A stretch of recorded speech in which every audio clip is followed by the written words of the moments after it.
du Père et du Fils et du Saint-Esprit, ainsi soit-il. Chers amis, nous fêtons aujourd'hui Saint Anselme, qui est un docteur de l'Église.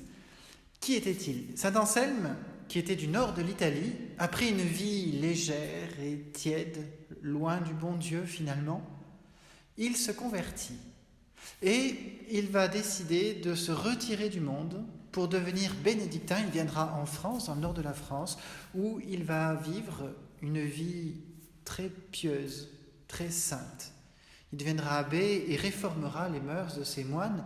Il arrivera à les toucher par sa douceur, par sa charité, eux qui au départ étaient un peu rudes et opposés à lui.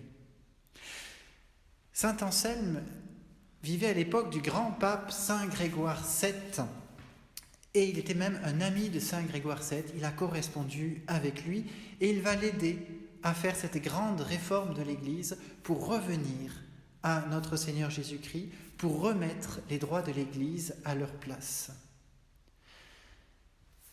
Face à des mauvais clercs, il va énormément agir, faire beaucoup de bien. Et voilà qu'un de ses amis, qui était évêque de Canterbury en Angleterre, va mourir et le roi d'Angleterre, Guillaume, va faire appel à Saint Anselme.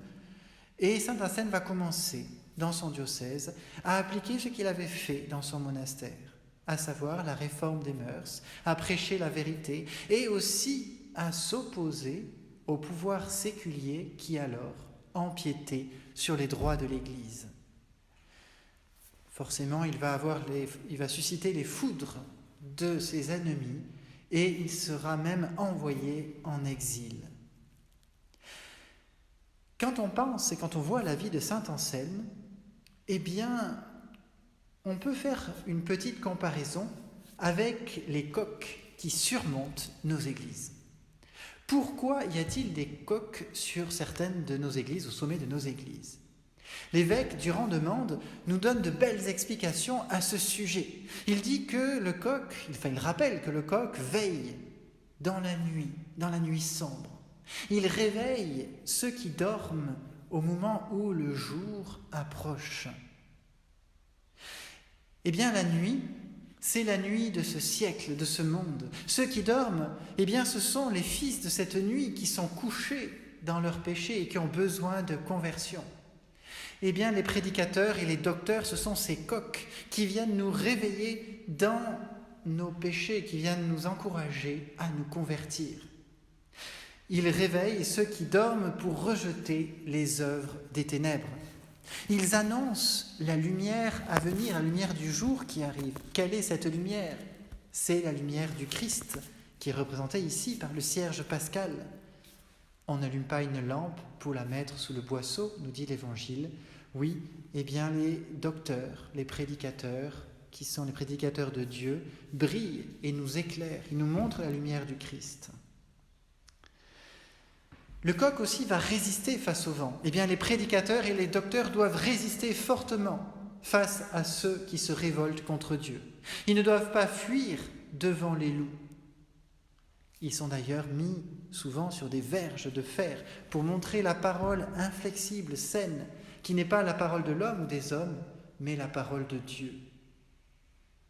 Ils doivent rester toujours dans la fidélité à l'enseignement de notre Seigneur Jésus-Christ.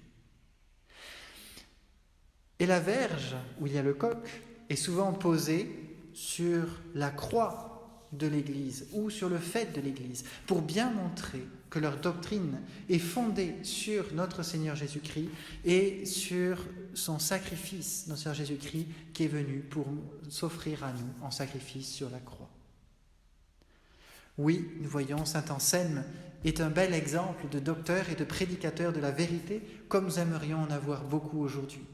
Alors tournons-nous vers la Vierge Marie pour qu'elle suscite de nombreux prédicateurs, de nombreux docteurs comme Saint Anselme, et nous-mêmes convertissons-nous, quittons nos œuvres de ténèbres et nos péchés pour nous tourner vers la lumière en écoutant les saints docteurs de l'Église, ainsi soit-il. Au nom du Père et du Fils et du Saint-Esprit, ainsi soit-il.